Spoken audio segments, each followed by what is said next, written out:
नमस्कार दोस्तों। तो हम लोग बात करेंगे आज पॉलिटी के अंतर्गत सेकेंड क्लास की। पहला क्लास में ऑलरेडी मैंने पूरा का पूरा पॉलिटी का स्ट्रेटजी बताया हुआ था कि किस तरीके से हम लोग कंप्लीट करेंगे। और देखिए जो एम लक्ष्मीकांत काफ़ी ही यूपीएससी के लिए, सिविल सर्विस के लिए एक जो स्टैंडर्ड बुक मानी जाती है। मेरा यही मानना है कि इस बुक को पढ़ने के लिए आपको बेसिक चीज़ों का बेहद ही जानना बहुत ज़रूरी है। अगर आपका एनसीईआरटी क्लियर है तो फिर आप इस बुक को पढ़ सकते हैं। अदरवाइज जब देखिए क्लियर नहीं है, और होता भी यही है कि बहुत सारे स्टूडेंट को एनसीईआरटी जो 11th और 12 का क्लियर नहीं होने की वजह से अगर आप एम लक्ष्मीकांत की बुक को अगर आप पढ़ाई करते हैं तो हो सकता है कि आपको पढ़ने में समस्या है, समझने में समस्या है। और ख़ासकर जो प्रीलिम्स और मेंस का जब भी आंसर राइटिंग करने में या फिर उसका ऑब्जेक्टिव डिस्क्रिप्टिव जो भी हो यहाँ पे उसका क्वेश्चन करने में हमेशा समस्या आती है।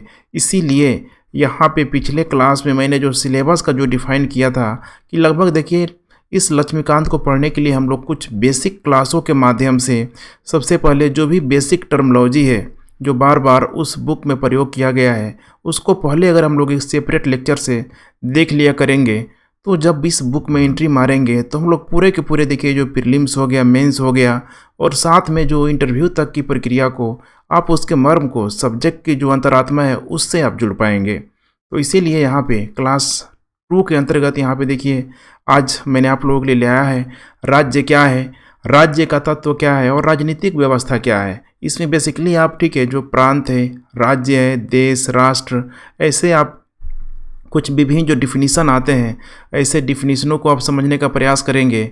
और ख़ासकर किसी भी देश में राजनीतिक व्यवस्था की ज़रूरत यहाँ पे क्यों पड़ती है, या फिर आप इसे दूसरे संदर्भ में आप समझ सकते हैं कि जो भी संविधान को लिखा गया, इस संवैधानिक प्रक्रिया को इम्प्लीमेंटेशन करवाने के लिए पूरी तरीके से एक जो राज्य व्यवस्था को जो कॉन्सेप्ट है उसको यहाँ पे इस राजनीतिक व्यवस्था में किस तरीके से यहाँ पे अप्लाई किया जाएगा। तो जो भी चीज़ देखिए हम लोग देखते चलेंगे, बिल्कुल ही शुरू से हम लोग देखेंगे कि पहले क्या था, वर्तमान में आज क्या है, जो भी चेंजेज आ रहा है, जो भी परिवर्तन आ रहा है उसको आप समझेंगे तो आपके लिए पॉलिटी ठीक है रटने से ज़्यादा ठीक है यहाँ पे ज़रूरी हो जाएगा। इसको समझिए आप, और मेरा भी प्रयास यही रहेगा कि आप यहाँ पे रटने से ठीक है अधिक आप फोकस यहाँ पे समझने में दें, क्योंकि आप जिस एग्ज़ाम की तैयारी कर रहे हैं वहाँ पे आपको लिखना भी है ठीक है, और आप रट के वहाँ पे लिख नहीं सकते हैं।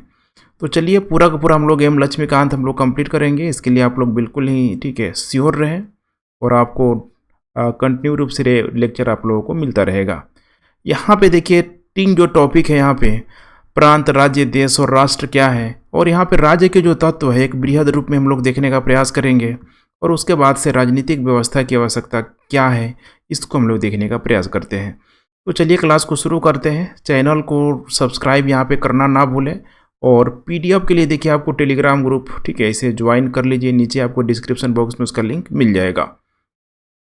अब यहाँ पे बात करते हैं हम लोग नंबर 1 प्रांत, राज्य, देश और राष्ट्र। देखिए जो 4 जो चीज़ है इससे ये होता क्या है कि देखिए जनरली आप कोई भी बुक पढ़िए, या फिर हो सकता है कि अगर आप पॉलिटी की बुक पढ़ते हैं तो प्रांत भी मिल जाएगा देखने के लिए, राज्य भी, देश भी और राष्ट्र भी।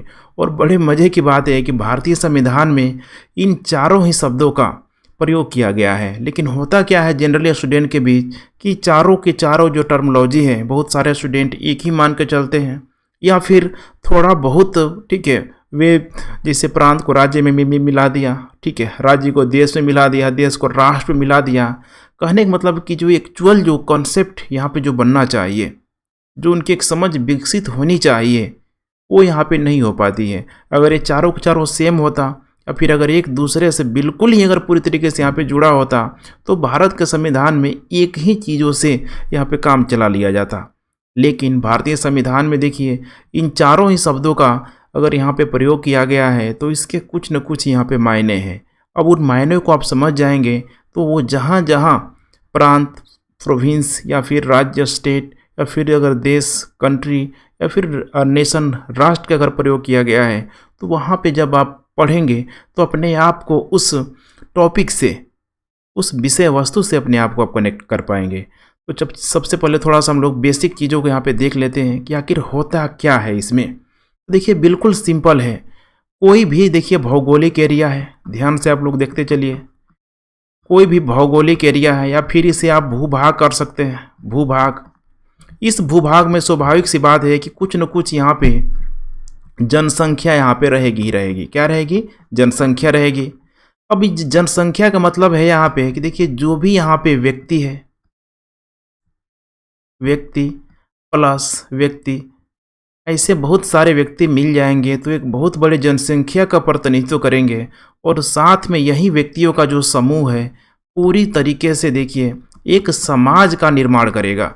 अब देखिए जब समाज का निर्माण हो जाएगा तो अभी समाज को चलाने के लिए, सुचारू रूप से चलाने के लिए एक राजनीतिक गतिविधियों की यहाँ पे ज़रूरत पड़ेगी, अर्थात इसको बोल दिया जाएगा राजनीतिक गतिविधियाँ। ध्यान से देखते चलिए, राजनीतिक गतिविधियाँ। अब यहाँ पे जब राजनीतिक गतिविधियाँ आ जाएगी तो यहाँ पे समस्या क्या होगी कि एक ठोस राजनीतिक गतिविधियाँ यहाँ पे लाना बेहद ज़रूरी है।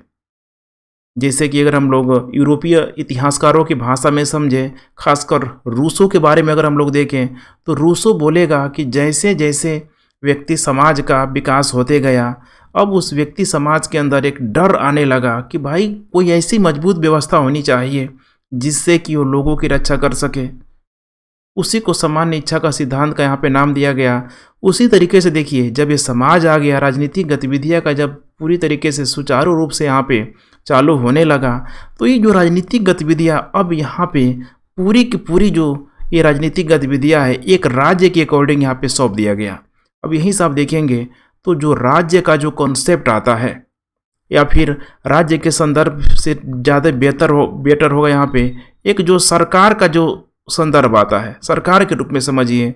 यहीं से आपको एक मूर्त अवधारणा जो स्पष्ट रूप से दिखाई देती है वो यहाँ आपको समझने के लिए मौका मिलेगी।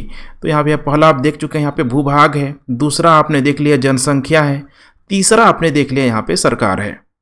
अब यहाँ पे देखिए आपको ध्यान देना पड़ेगा कि अब ये सरकार का मतलब क्या है यहाँ पे कि कोई भी सरकार ये पूरी तरीके से इंडिपेंडेंट भी रह सकती है। ध्यान दीजिए, इंडिपेंडेंट। अब कोई सरकार जो है यहाँ पे डिपेंडेंट भी यहाँ पे रह सकती है। अब यहीं से आपको प्रांत और राज्य के बारे में अंतर समझने के लिए मौका मिल जाएगा। जैसे कि अगर हम लोग बात करें डिपेंडेंट है अर्थात तो जो सरकार है वो स्वायत्त नहीं है। ध्यान रखिएगा, वो स्वायत्त नहीं है, उसके पास जो सोवरेनिटी होनी चाहिए वो यहाँ पे मौजूद है। इसीलिए हमारे पास एक प्रांत का देखिए एक डिफिनीशन के रूप में आप समझ जाइए कि प्रांतों के पास भूभाग होगा, प्रांतों के पास जनसंख्या होगा और प्रांतों के पास यहाँ पे सरकार होगा, लेकिन इस सरकार के पास उसकी अपनी सोवरेनिटी नहीं रहेगी, उसकी अपनी संप्रभुता, उसकी अपनी स्वतंत्रता नहीं होगी जिससे कि वो खुद ठीक है पूरी तरीके से अपना कोई भी डिसीजन यहाँ पे ले सके। अब इस प्रांत को आप बेहद ही शानदार तरीके से आप अंग्रेजों के ज़माने में आप समझ सकते हैं कि जब ब्रिटिश काल में, आप ध्यान दीजिए, ब्रिटिश काल में उस समय राज्य का प्रयोग बहुत कम किया जाता था। ऐसा नहीं है कि राज्यों का प्रयोग नहीं किया जाता था, लेकिन अधिकतर उस समय देखेंगे तो बंगाल प्रांत, मद्रास प्रांत, बम्बई प्रांत, ठीक है, उत्तर प्रदेश प्रांत, जब भी इस तरह की जब गतिविधियां होती थी, इसका मतलब ये अपने आप समझिए कि उस ब्रिटिश काल के दौरान जब प्रांतों का प्रयोग किया जाता था तो इन प्रांतों में भूभाग भी है, जनसंख्या भी है और उनके राजा महाराजा जो भी राजनीतिक गतिविधियां जो संचालित हो रही है वो भी मौजूद है, लेकिन वे स्वायत्त नहीं थे। वो ब्रिटिश काल अर्थात ब्रिटिशरों के अधीन थे, इसीलिए उनको उस समय यहाँ पे प्रांत बोला गया। अब वर्तमान में देखिए इसी प्रांत को अब आप थोड़ा सा ठीक है कोरिलेट करने की कोशिश कीजिए वर्तमान संदर्भ में। वर्तमान संदर्भ में आपको ये भी पता होना चाहिए कि भारत का देखिए जो ढांचा है, ठीक है, संघीय ढांचा है, फेडरल सिस्टम इसको बोला गया, फेडरल सिस्टम। अब इस फेडरल सिस्टम के अंतर्गत देखिए केंद्र यहाँ पे रखा गया और केंद्र के अंतर्गत यहाँ पे किसको रखा गया? प्रांतों को रखा गया। केंद्र के अंतर्गत यहाँ पे प्रांतों को रखा गया। अब बिल्कुल आप देखिए अंग्रेजों के ज़माने से, ठीक है, आप थोड़ा सा को रिलेट करके देखेंगे तो केंद्र के अंतर्गत अगर प्रांत पूरी तरीके से अगर डिपेंडेंट है, इसका मतलब प्रांत यहाँ पे ना तो पूरी तरीके से स्वायत्त है और ना तो पूरी तरीके से यहाँ पे स्वायत्त नहीं है। कहने का मतलब समझिए आप, ना पूरी तरीके से प्रांतों के पास भारत के ना सोवरेनिटी है ना पूरी तरीके से सॉवरेनिटी यहाँ पे नहीं है। तो इस संदर्भ में आप देखेंगे तो प्रांतों को अगर देखा जाए तो यहाँ पे राज्य का भी यहाँ पे दर्जा दे दिया जाता है कि भाई प्रांत ही राज्य हैं और राज्य क्या है, प्रांत हैं। क्योंकि जो एक्चुअल जो कॉन्सेप्ट है यहाँ पे, जो संप्रभुता की जो कॉन्सेप्ट की जो मैं बात कर रहा हूँ, केंद्र के अंतर्गत अगर प्रांत है तो कुछ मामलों में प्रांतों को संप्रभुता दिया गया है, कुछ मामलों में संप्रभुता यहाँ पे नहीं दिया गया है। तो इसमें आप आगे चल के जब पढ़ेंगे समवर्ती सूची में कि कौन कौन से विषय वस्तु को प्रांत को दिया गया है, कौन कौन विषय वस्तु को केंद्र को दिया गया है, और ऐसे कौन कौन से विषय वस्तु है जो दोनों को दिया गया है, वहाँ पे आपको एक कॉन्सेप्ट और अधिक यहाँ पे क्लियर हो जाएगा। तो उम्मीद है आप लोगों को इतना प्रांत समझ में आ गया होगा। अब देखिए, जब राज्य की बात करते हैं तो राज्य के पास अपना भूभाग होगा, अपना जनसंख्या होगा, उसकी अपनी सरकार भी होगी, ध्यान रखिएगा। लेकिन ये सरकार राज्यों में कैसी होगी, तो पूरी तरीके से संप्रभु होगा, ध्यान रखिएगा, पूरी तरीके से संप्रभु होगा। इसीलिए भारतीय संविधान में भारत को, ठीक है, पूरी तरीके से, ठीक है, राज्यों का समूह बोला गया है कि राज्यों का पूरा एक समूह है भारत। इसका मतलब कि राज्य का जब प्रयोग किया जाता है तो भारत जो एक, आप ठीक है, हम लोग जिसे देश बोलते हैं, उस देश के संदर्भ में उस राज्य का प्रयोग किया जाता है। अर्थात भारत पूरी तरीके से संप्रभु है, भारत एक राज्य के रूप में मौजूद है। अपना आंतरिक और बाह्य डिसीजन लेने में किसी भी बाह्य हस्तक्षेप का, ठीक है, वो मनमानी, मतलब एक तरीके से कह सकते हैं कि मानने या ना मानने से पूरी तरीके से वो इनकार कर सकता है। तो अब यहाँ पे जब हम राज्य की बात करते हैं तो राज्यों में संप्रभुता अधिक है, और जब देश की बात करते हैं तो एक बहुत बड़े भौगोलिक एरिया को ये रिप्रेजेंट करता है, एक बाउंड्री एरिया को रिप्रेजेंट करता है। जैसे कि भारत का जो भी बाउंड्री एरिया है पूरे के पूरे एक देश को रिप्रेजेंट कर रहा है। लेकिन देश के अंतर्गत अब एक बाउंड्री एरिया भी है, उसका पूरा का पूरा भूभाग भी है, उसका अपना जनसंख्या भी है, और उसकी अपनी क्या है, सरकार भी है। और वहाँ पे सरकार कैसी होनी चाहिए, तो संप्रभु होना चाहिए। अब चौथा चीज हो जाता है यहाँ पे, देखिए, राष्ट्र। जब राष्ट्र की बात किया जाता है तो राष्ट्र, देखिए, एक इमोशन है, इसे एक भावना के रूप में समझिए, कल्चरल एक्टिविटी के रूप में समझिए। क्योंकि देखिए, यहाँ पे कोई ज़रूरी नहीं है इस राष्ट्र में कि अपना भूभाग हो, अपना देश हो, अपना यहाँ पे जनसंख्या हो। राष्ट्र मतलब इमोशन है, कल्चरल एक्टिविटी है। कोई भी अगर अपना हित है, अगर किसी दूसरे देशों में रहने वाले लोगों के प्रति, तो भी एक राष्ट्र का रूप यहाँ पे ले सकता है। जैसे कि एग्जाम्पल में देखिए, इजराइल को आप ले लीजिए। वर्तमान में जिस इजराइल को देख रहे हैं आप, जहाँ पे बहुत सारे यहूदी लोग हैं वहाँ पे मौजूद हैं। एक समय हुआ करता था कि ये पूरे विश्व में यहूदी बिल्कुल ही, ठीक है, टुकड़ों टुकड़ों में बटे हुए थे। लेकिन उनके अंतर्गत एक कल्चरल एक्टिविटी अर्थात धार्मिक एक्टिविटी की जो उनके अंदर मान्यता थी कि नहीं भाई हम लोग एक हैं, आगे चल के उनको एक जगह क्या किया गया, बसा दिया गया। उसी तरीके से वर्तमान में जैसे कुर्द है, आप लोगों ने नाम सुना होगा, कुर्द, ठीक है, भारत के पश्चिम एशिया में, वो टर्की में मौजूद है, सीरिया में मौजूद है, ईरान इराक में मौजूद है।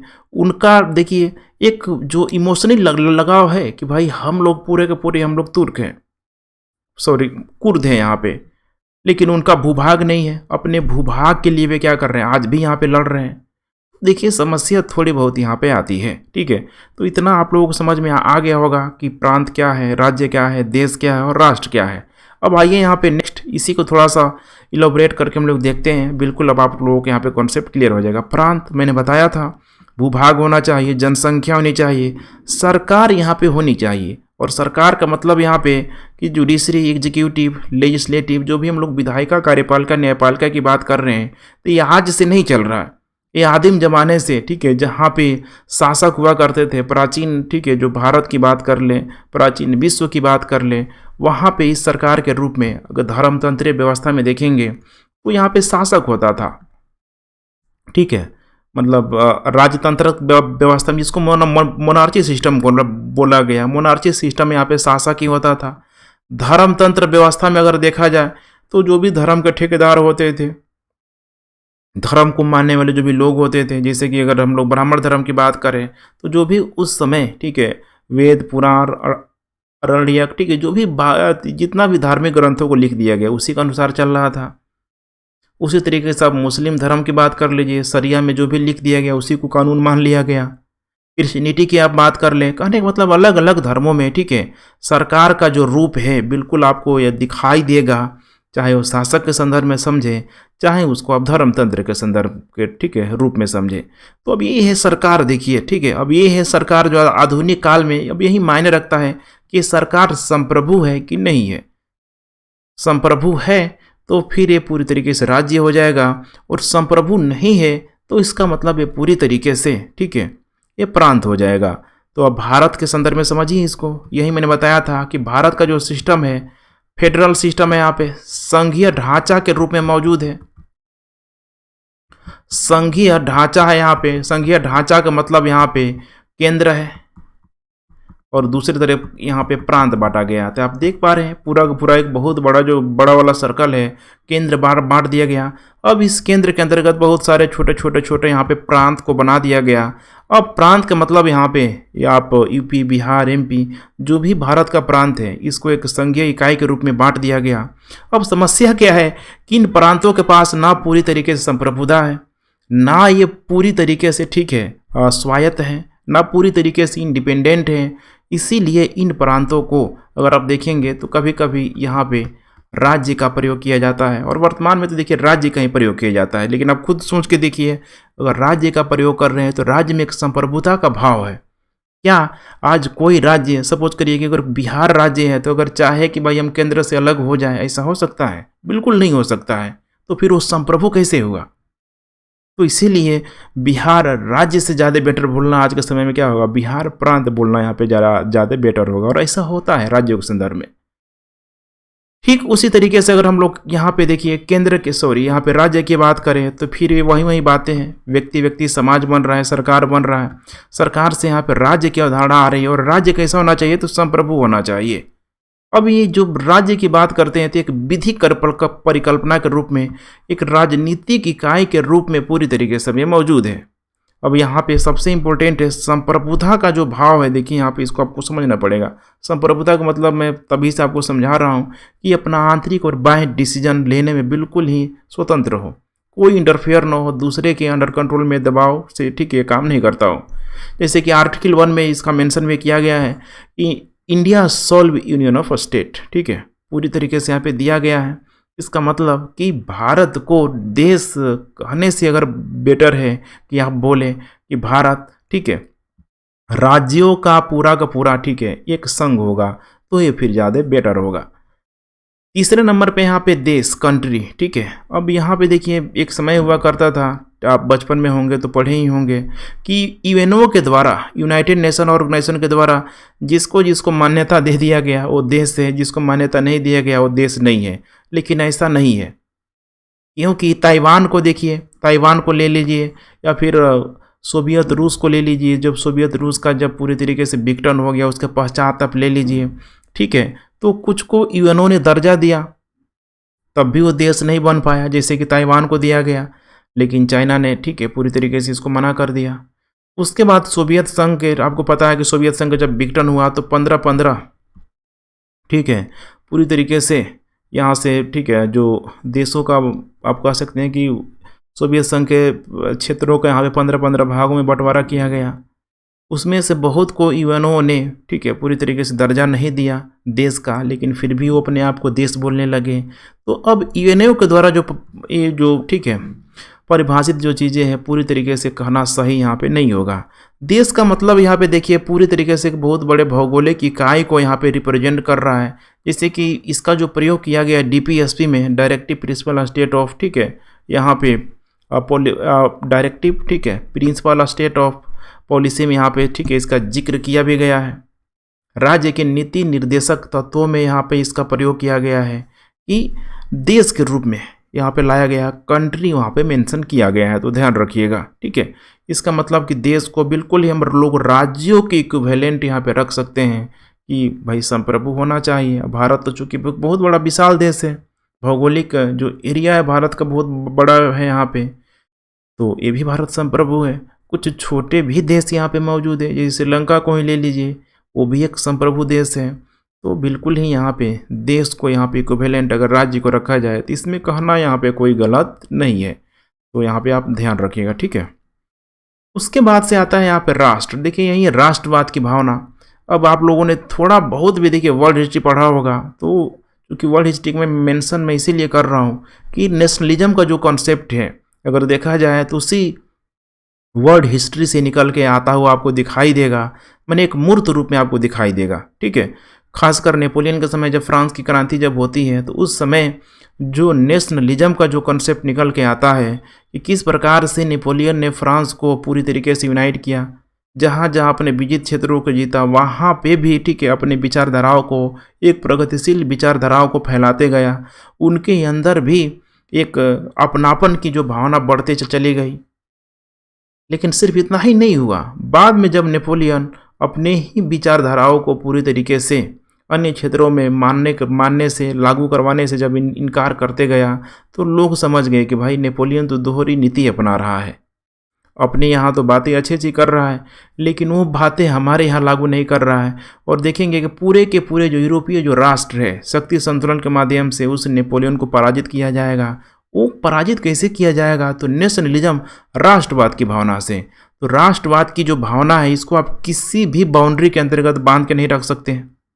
किसी भी एक चीज़ के अंतर्गत देखिए, बाउंड्री, जनसंख्या, आप किसी भी एक चीज़ के अंदर इसको बांट के नहीं रख सकते हैं। राष्ट्र का जब कॉन्सेप्ट आता है, एक बहुत बड़ा यहाँ पे हो जाता है। इसीलिए यहाँ पे इसको इमोशन मैंने मेंशन किया गया है कि थोड़ा भावनात्मक टर्म में अगर इस राष्ट्र को समझेंगे तो फिर यहाँ पे ज़्यादा बेहतर होगा। जैसे कि कई तरीके से हो सकता है, संस्कृति की इकाई विभिन्न प्रजाति को लेके, अभी मैंने बोला था इजराइल के एग्जाम्पल दिया था, कुर्द का यहाँ पे एग्जाम्पल दिया हुआ था। चाहे यहाँ पर ठीक है पाकिस्तान को जो जन्म लिया धर्म के बेसिस पे, धर्म का इंटरेस्ट था भाई, उसके बेसिस पे यहाँ पे जन्म हुआ।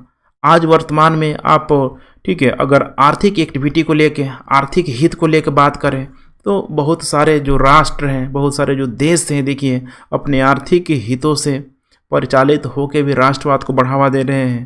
तो कहने का मतलब क्या है यहाँ पे कि राष्ट्र एक व्यापक रूप है। यहाँ पे कोई ज़रूरी नहीं है कि भूभाग हो, कोई ज़रूरी नहीं है कि भाई वहाँ का सरकार हो, डजेंट मैटर। ठीक है, एक फीलिंग, एक इमोशन है, इसे आप समझिए।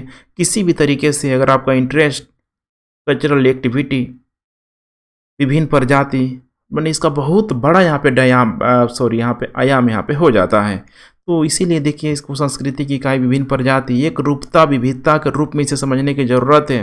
जैसे कि भारत को ही ले लीजिए, इसी के संदर्भ में भारत को अनेकता में एकता का रूप यहाँ पे दिया गया, और इसी अनेकता को एकता में रूप में यहाँ पे पूरी तरीके से प्रदर्शित करने के लिए पूरी तरीके से देखिए राष्ट्रवाद की भावना से ओतप्रोत हो गए।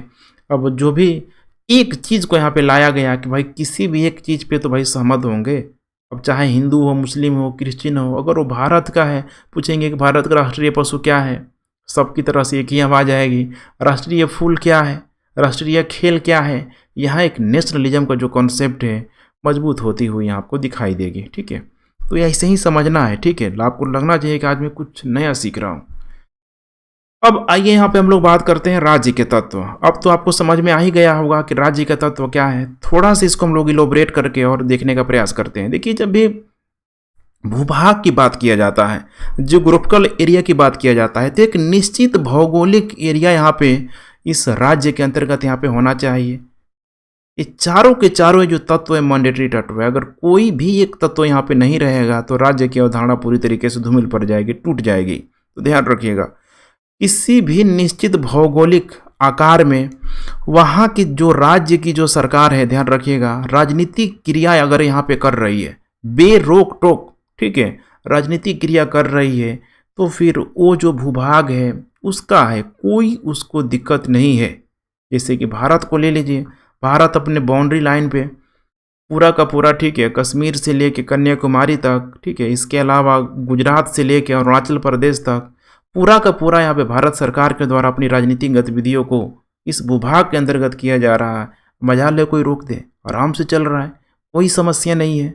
दूसरा है यहाँ पे जनसंख्या। अब ये जनसंख्या ध्यान रखिएगा, ये जनसंख्या बिल्कुल ही वैसा उदंड नहीं होना चाहिए। अगर उदंड रहेगी, अगर सरकार की बातों को नहीं मानेगी, तो फिर वही हाल हो जाएगा भारत पाकिस्तान, और फिर पाकिस्तान का बांग्लादेश का बंटवारा। ऐसा यहाँ पे नहीं चल सकता है। जनसंख्या का मतलब कि एक, ठीक है, अनुशासित जनसंख्या के रूप में आपको समझने की ज़रूरत है कि एक जो राजनीतिक व्यवस्था से जनसंख्या संचालित हो रही हो, कैसे? एक राजनीतिक व्यवस्था से ध्यान रखिएगा, ठीक है। ये जनसंख्या यहाँ पे संचालित हो रही हो, अगर एक राजनीतिक व्यवस्था के अंतर्गत ये जनसंख्या संचालित नहीं अगर हो रही है, तो फिर राज्य का जो तत्व है पूरी तरीके से यहाँ पे अनर्थक रह जाएगा, बिना कोई मतलब के यहाँ पे रह जाएगा। तो जनसंख्या होना भी एक क्या है? अनिवार्य तत्व है। ध्यान रखिएगा, जनसंख्या होना भी एक अनिवार्य तत्व है। तीसरा है यहाँ पे सरकार है। अब बहुत आसान है, अब ये सरकार यही क्या कर रही है? तो अपनी राजनीतिक शक्ति का यहाँ पे प्रयोग कर रही है अपने जनसंख्या में, अपने पूरे के पूरे भूभाग में। इसीलिए जब हम लोग राज्य की बात करते हैं तो एक अमूर्त रूप में पूरी तरीके से मौजूद है, लेकिन इस अमूर्त को मूर्त बनाने में जो रोल प्ले कौन कर रहा है? तो वहाँ की सरकार। भारत के संदर्भ में संघीय ढांचा है, केंद्र सरकार है, राज्य सरकार है। केंद्र के स्तर पे, ठीक है, केंद्र पूरा का पूरा कानून बनाएगी, राज्यों के स्तर पे राज्य पूरा का पूरा कानून बनाएगी। देखिए कितना शानदार सिस्टम है, बिल्कुल क्रिस्टल क्लियर है। उसके बाद हम लोग बात करते हैं यहाँ पे संप्रभुता की। बिल्कुल ही ये भी एक मैंडेटरी तत्व है। यहाँ पे डिसीजन की जब बात किया जाए तो इसका मतलब कि कोई भी राज्य अपने आंतरिक और बाह्य डिसीजन के लिए, किसी भी बाहरी इंटरफेयर के लिए किसी भी रूप में डिपेंडेंट यहाँ पे नहीं हो। मैंने पुनः मैंने एकदम उसके अंदर एक जो फ्रीडम का जो भाव होना चाहिए वो यहाँ पे होना चाहिए।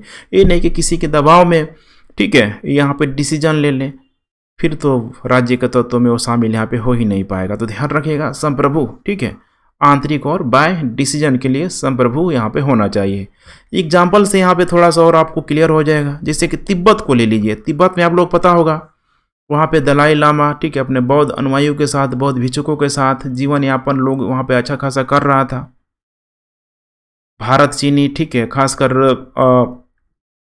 भारत और चीन की, ठीक है, आज़ादी के बाद से अगर देखेंगे 1950 के बाद से, तो अच्छा खासा हिंदी चीनी भाई भाई चल रहा था। लेकिन चाइना की साम्राज्यवादी विस्तार नीतियों ने भारत की आकांक्षाओं को भी यहाँ पे धूमिल कर दिया। और जब उसने अपनी साम्राज्यवादी विस्तार नीति के तहत अगर देखेंगे तिब्बत में अटैक कर दिया, तिब्बत में अटैक किया, तो देखिए तिब्बत में सरकार थी, जनता थी, लेकिन अब उस भूभाग पे चाइना का कंट्रोल हो गया। सोचिए, उस भूभाग पे चाइना कंट्रोल हो गया और तिब्बत की सरकार, वहाँ की बहुत सारी जो जनसंख्या भारत पे आ गई। उस समय नेहरू के द्वारा, ठीक है, अतिथि देवो भव के कॉन्सेप्ट के रूप में दलाई लामा और बौद्ध भिक्षुओं को स्वागत किया गया। वर्तमान में धर्मशाला में हिमाचल प्रदेश में उनको बसा दिया गया, जिससे कि भारत और चाइना के रिश्ते, ठीक है, दिन प्रतिदिन यहाँ पे खराब होते चले गए। 1960-62 का युद्ध भी हुआ चीन की साम्राज्यवादी नीतियों की वजह से। तो कहने का मतलब क्या है कि तिब्बत, देखिए उस समय वहाँ पे उनकी सरकार थी, जनता थी, लेकिन बेचारों का भूभाग ही नहीं रहा। तो फिर राज्य हो पाएगा? नहीं हो पाएगा। हमने देखा अनिवार्य तत्व होना चाहिए। संप्रभुता इनकी पूरी तरीके से अब रह ही नहीं पाई। कहाँ संप्रभु है? जब सरकारी, ठीक है, जनता भूभाग है ही नहीं, तो फिर संप्रभु कैसे हो पाएंगे? दूसरा एग्जाम्पल आप गुलाम भारत के रूप में देखिए, ठीक है, गुलाम भारत। गुलाम भारत में क्या था? भूभाग था, जनता थी, सरकार थी, लेकिन ये सरकार की जो संप्रभुता थी पूरी तरीके से यहाँ पे नहीं थी। ये सरकार की संप्रभुता, ठीक है, उस समय जो ब्रिटिश गवर्नर जनरल हुआ करता था या ब्रिटिश आगे चल के जो वायसराय हुआ करता था उस पर डिपेंडेंट करता था। लेकिन बड़े मजे की बात, अगर वो भी पूरी तरीके से इंडिपेंडेंट होता तो भी भारत में अगर राज्य का दर्जा दिया जाता तो कहना सही एकदम होता, एकदम होता। लेकिन वो British governor general, British viceroy भी ब्रिटेन के संसद से संचालित हो रहा था। इस संदर्भ में गुलाम भारत को भी अगर देखेंगे तो एक राज्य के रूप में, ठीक है, दर्जा देना पूरी तरीके से यहाँ पे सही नहीं होगा। तीसरा एग्जाम्पल ले ले अफगानिस्तान में। तो देखिए अब अफगानिस्तान में क्या है, तो यहाँ पे सरकार को लेके वहाँ पे आए दिन, ठीक है, हिंसक झड़प यहाँ पे होती रहती है। वर्तमान में तो कुछ मामला ठीक हुआ है। कई सारे गुट हैं यहाँ पे, ISI को ले लीजिए या फिर बहुत सारा ठीक है, इस्लामिक स्टेट संगठन को आप वहाँ पे ले सकते हैं, या फिर जो भी बगल में पाकिस्तान हो गया, ठीक है, उधर ईरान हो गया, उनका जो इंटरेस्ट है, बहुत सारे यहाँ पे आप देखेंगे तो गुटीय प्रणालियों को यहाँ पे जन्म यहाँ पे ले लिया था। जनता भी है, भूभाग भी है, लेकिन अब उनकी संप्रभुता और सरकार दोनों ही नहीं रही। तो इस तरीके से अफगानिस्तान का भी एक समय देखेंगे तो स्थिति बड़ी खतरनाक हो गई थी कि भाई उसको देश राज्य के चीज़ों से गायब किया जा रहा था। लेकिन ठीक है।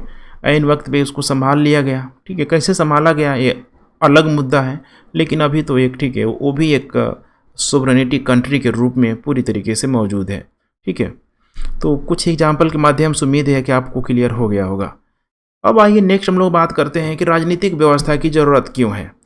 Why is political system required, political system की यहाँ पे ज़रूरत क्यों है। अब इसके फेवर में देखेंगे तो दो पक्ष के हैं, यस और नो, ठीक है। नो वाले देखिए आर्गुमेंट यहाँ पे देते हैं कि देखो भाई जो राजनीतिक व्यवस्था थी, ठीक है, मनुष्यों की गलतियों का परिणाम है।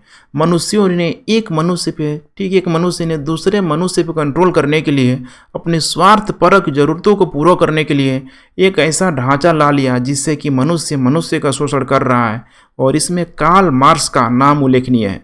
कार्ल मार्क्स तो बिल्कुल देखिए राजनीतिक व्यवस्था को, और इस राजनीतिक व्यवस्था का संबंध किससे है, तो राज्य से है। राज्य को बिल्कुल ही शोषण का उपकरण मानता है कि जब भी राज्य आता है अमीरों की सरकार बनती है, और इन अमीरों की सरकार में गरीबों का शोषण कर लिया जाता है। बेसिकली इसमें पूंजीपति वर्ग होते हैं, पूंजीपति वर्गों के द्वारा, ठीक है, नीचे के लोगों को, गरीब लोगों का शोषण हुआ मतलब होते रहता है। तो ये पूरा का पूरा जो राजनीतिक व्यवस्था, जो राज्य है, एक शोषण का उपकरण मानता है कार्ल मार्क्स। गांधी का यहाँ पे बोलना था कि देखिए अपनी आत्मिक उन्नति के लिए, ठीक है, किसी भी प्रकार का कोई अवरोध यहाँ पे नहीं होना चाहिए। जिस व्यक्ति के अंदर जितना पोटेंशियल है उसको यहाँ पे दिखाना चाहिए, मैंने बेरोक टोक कोई भी यहाँ पे राजनीतिक व्यवस्था, कोई भी राज्य यहाँ पे मौजूद नहीं होना चाहिए। तो यहाँ पे आप समझ सकते हैं, ठीक है, दोनों का आर्गुमेंट अपनी अपनी जगह सही है। लेकिन वर्तमान में देखिए जो यश का जो रूप है एक बृहद स्तर पर आपको यहाँ पे दिखाई देगा, क्योंकि अधिकांश देखिए विद्वानों का यही मानना है कि राजनीतिक जो व्यवस्था है, राजनीतिक व्यवस्था पूरी तरीके से व्यक्ति व्यक्ति के बीच, व्यक्ति समुदाय संस्थाओं को कंट्रोल करने का काम करती है। कोई एक व्यक्ति, कोई एक समुदाय, एक संस्था इतना मजबूत ना हो जाए कि वो बाकी व्यक्तियों, समुदाय, संस्थाओं में पूरी तरीके से कंट्रोल करने लगे, और उसकी शक्ति को सीमित करने के लिए राजनीतिक व्यवस्था बेहद ही यहाँ पे ज़रूरी है। इसके लिए पूरा पूरा देखिए सर्वे किया गया कि भाई हम लोग प्राचीन भारत, मध्यकालीन भारत, आधुनिक भारत, प्राचीन विश्व, आधुनिक विश्व, मध्यकालीन विश्व, पूरा का पूरा देखिए ये जो संस्थाएं मिलती हैं, मोनार्ची सिस्टम, डेमोक्रेसी या फिर डिक्टेटरशिप, आगे चल के, ठीक है, आपको कुछ और भी चीज़ है जिससे कि फ्यूडल सिस्टम ले लीजिए, धर्म तंत्र को ले लीजिए। हर जगह यहाँ पे लोगों ने जब स्टडी किया तो देखा कि राजनीतिक व्यवस्था वहाँ अनिवार्य चीज़ थी जिससे कि कोई भी राज्य एक स्टेबलाइज रूप में यहाँ पे चल रहा था। तो भाई इसको माना गया कि बहुत सही है। और वर्तमान में देखिए, आज अगर वर्तमान में अगर देखें तो जिस प्रकार से ये राजनीतिक जो व्यवस्था है इसकी मतलब एकदम नीड है, हर एक देश में इसकी नीड है, क्योंकि एक बहुसंख्यक जो जनसंख्या है अब किसी भी रूप में हो सकता है, धर्म, जाति, वंश, नस्ल, ठीक है, किसी भी संदर्भ में अगर आप ले लीजिए यहाँ पे, तो एक सुचारू रूप से चलाने के लिए कोई व्यवस्था ऐसा उद्दंड ना हो जाए, उस पर कंट्रोल करने के लिए एक बहुत बड़ी यहाँ पे संस्था की ज़रूरत है, जिसको राजनीतिक व्यवस्था, जिसको राज्य यहाँ पे बोला जा रहा है। और इसीलिए वर्तमान में इसकी प्रासंगिकता और अधिक हो जाती है कि नहीं, राजनीतिक व्यवस्था मैंडेटरी है, आज ये होना ही चाहिए, अदरवाइज, ठीक है, अव्यवस्था ही अव्यवस्था पूरी तरीके से फैल जाएगी। अभी आप देख लीजिए किसी भी देश में कि बोल दीजिए कि राजनीतिक व्यवस्था खत्म हो गया, पुलिस प्रशासन, शासन, मैंने जो भी विधायिका, कार्यपालिका, न्यायपालिका सब खत्म हो गया, पता चलेगा कि पूरा का पूरा देश में, ठीक है, मार काट, हिंसक गतिविधियाँ आम बात हो जाएगी। देखिए आज अब तीनों के तीनों विधायिका, कार्यपालिका, न्यायपालिका के होते हुए भी अगर ये समस्याएं आ रही है तो सोचिए अगर नहीं हो तो फिर क्या होगा, समस्या आएगा ही आएगा। तो इसीलिए वर्तमान में लोक कल्याणकारी राज्य बनाने के लिए, ठीक है, व्यक्तियों की स्वतंत्रता, समानता, न्याय, अब ये अनलिमिटेड चीज़ है, इसमें एकदम जोड़ते चले जाइए। जितनी भी सारी चीज़ें हैं लोगों तक एक अनुशासित रूप में पहुंचाने के लिए, लोगों के अधिकारों को सुरक्षा करने के लिए राजनीतिक व्यवस्था की यहाँ पे बहुत ज़रूरी है, और इसीलिए ज़रूरी है, ठीक है। अब भारत के संदर्भ में अगर देखें तो बड़ा ही आसान चीज़ है कि भारत में राजनीतिक प्रणाली की ज़रूरत क्यों है। अभी कोई भी देश है, ठीक है, इसको आपको रटना नहीं है, क्योंकि अलग अलग देश में अलग अलग समस्याएं हैं, कुछ समस्याएं कॉमन भी हो सकती है। भारत के संदर्भ में देखिए तो देखिए भारत अभी भी राष्ट्र निर्माण की प्रक्रिया से गुजर रहा है। अर्थात भारत का जो इमोशन है, चाहे धर्म को लेके, जाति को लेके, ठीक है, अभी भी ये इमोशन है, मजबूत नहीं हुआ है। जिस दिन ये मजबूतीकरण की प्रक्रिया से, ठीक है, पूरा का पूरा फेविक्विक लग जाएगा, ठीक है, अंबुजा सीमेंट लग जाएगा, तो फिर समझिए राष्ट्र निर्माण की प्रक्रिया, नेशन बिल्डिंग प्रोसेस की प्रक्रिया यहाँ पे जब मजबूत हो जाएगी तो फिर कोई समस्या यहाँ पे नहीं होगी। लेकिन वर्तमान में तो ऐसा नहीं है। आए दिन देखिए मॉब लिंचिंग हो रहा है, धर्म को लेके, ठीक है, मतलब गाय को लेके बहुत सारी समस्याएं हैं भारत में, जाति प्रथा को लेके आप देख लीजिए। तो कहने का मतलब कि अगर ये सब चीज़ें मौजूद है, अगर एक मजबूत राजनीतिक प्रणाली का अगर विकास नहीं हो पाए, तो जो भी राष्ट्र विरोधी ताकतें हैं, जिसको असामाजिक तत्व बोला जाएगा, वे लोग, ठीक है, इसको हार्म पहुंचाने की कोशिश करेंगे, जिससे कि एक राष्ट्र का सपना यहाँ पे अधूरा हो सकता है। दूसरा है आंतरिक सुरक्षा। इस आंतरिक सुरक्षा को कंट्रोल करने के लिए देखिए भारत में एक मजबूत राजनीतिक प्रणाली बहुत ज़रूरी है। इंटरनल सिक्योरिटी, जैसे आतंकवाद, नक्सलवाद हो गया, समझ रहे हैं ना, आतंकवाद, नक्सलवाद, ये सब भारत में आम बात है।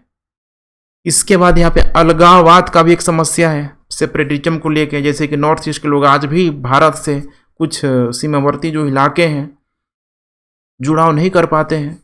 राष्ट्र की जो भावना होती है भारत को लेके, वो चीज़ अगर नहीं आ पाती है तो स्वाभाविक सी बात है कि एक सेपरेटिज्म आएगा, भाई हमको सेपरेट कर दो। जम्मू कश्मीर को ही ले लीजिए, ठीक है, कि वहाँ पे जिस तरीके से पाकिस्तान के द्वारा अपना इंटरेस्ट, ठीक है, खैर तो अलग मुद्दा है, लेकिन ये होता है, हर एक देश एक दूसरे को, ठीक है, डैमेज करने का या कुछ ना कुछ जहाँ पे उसका इंटरेस्ट है वो चीज़ तो वो करेगा। भारत को ले लीजिए, भारत पाकिस्तान में स्थित जो बलूच है वहाँ को ले लीजिए, तो देखिए ये चलते रहता है, ठीक है, ये चलते रहता है। और जब ये चल रहा है तो किसी भी देश में हम लोग, चाहे भारत की बात कर ले, पाकिस्तान की बात कर ले, अगर वहाँ पे एक मजबूत राजनीतिक प्रणाली की अगर वहाँ पे अगर मौजूदगी नहीं हो, तो सोचिए कि तुरंत लोग क्या कर देगा, उसको तोड़ देगा, भारत तोड़ देगा, पाकिस्तान तोड़ देगा, ये कोई नई बात नहीं है। तीसरा है यहाँ पे कल्याणकारी राज्य को लेके, वेलफेयर स्टेट को लेके। वेलफेयर स्टेट का मतलब क्या है, यहाँ पे कल्याणकारी, लोक कल्याणकारी कार्य यहाँ पे चलाना है, कि भाई समानता के नाम पे, ठीक है, समता के नाम पे जो रिजर्वेशन लाया गया है, सोचिए कितना बड़ा चीज़ यहाँ पे रिजर्वेशन को दे दिया गया। सोचिए क्या एक मजबूत राजनीतिक प्रणाली अगर नहीं होता तो फिर रिजर्वेशन आ पाता। आज भी रिजर्वेशन को, ठीक है, क्रिटिसाइज करने वाले बहुत सारे स्टूडेंट हैं, बहुत सारे नेता यहाँ पे लोग मौजूद हैं। तो एक मजबूत राजनीतिक प्रणाली का विकास होने के बावजूद भी अगर एक क्रिटिसिज्म अगर हो रहा है, तो इसका मतलब यहाँ पे है कि अगर नहीं हो तो क्या हो। कितने लोग लगता है कि रिजर्वेशन प्रणाली को सही तरीके से, ठीक है, डिस्ट्रीब्यूट यहाँ पे नहीं किया गया है, इम्प्लीमेंटेशन यहाँ पे नहीं किया गया है। खैर ये रिजर्वेशन के टॉपिक पे हम लोग पढ़ेंगे, उसका अलग अलग अपना अपना यहाँ पे आर्गूमेंट हो सकता है। लेकिन सोचिए गवर्नमेंट में इतने सारे ब्यूरोक्रेट्स लोग यहाँ पे मौजूद हैं, इतनी सारी, ठीक है, राजनीतिक पार्टियाँ मौजूद है, अगर वो कुछ कर रही है तो कुछ देख के ही कर रही है, सोच के ही कर रही है। दूसरी बात करें हम लोग सोशल जस्टिस की, सामाजिक न्याय की बात करें, तो यहाँ पे जाति व्यवस्था को लेके बात कर लें। देखिए भारत आज़ाद हुआ, आज़ादी होते ही भारत को एक वयस्क मताधिकार दे दिया गया, सभी लोग बराबर है, महिला स्त्रियों को एक समान अधिकार दे दिया गया, फंडामेंटल राइट जैसे चीज़ों की अवधारणा आ गई। सोचिए क्या अगर संविधान सभा इतनी मजबूत नहीं होती, इतनी पावरफुल नहीं होती, तो क्या कभी हो पाता। इतना जरूरी है एक राजनीतिक प्रणाली की, भारत में एक मजबूत राजनीतिक प्रणाली की। सोचिए वुमेन को, SC ST, ठीक है, इनके अधिकारों को लेके बात किया जाए। हित समूह का वही बात है, हम लोग कर लें, अलग अलग हित समूह है। अब अभी देखिए अलग अलग भारत में, ठीक है, जाति व्यवस्था, अलग अलग कम्युनिटी, पाटीदार को ले लीजिए, गुर्जर को ले लीजिए, इसके अलावा जाटों को ले लीजिए। रिजर्वेशन का आए दिन देखिए, ठीक है, आते रहता है। अगर एक राजनीतिक प्रणाली, अगर मजबूत राजनीतिक प्रणाली नहीं हो तो फिर तो समस्या आ जाएगा। सामाजिक परिवर्तन, सोशल चेंज, क्योंकि सदियों से जो यहाँ पे, ठीक है, जो लोग पिछड़े हुए हैं, आज वर्तमान में जो लोग जग रहे हैं, वो तो बहुत बड़े परिवर्तन के आकांक्षी रह रहे हैं। सोचिए जिनका सदियों से, ठीक है, शोषण हुआ है, आज जो इस परिवर्तन को देख के, इस ग्लोबलाइजेशन एरा में, वे लोग तो अपनी परिवर्तन की मांग को उठाएंगे।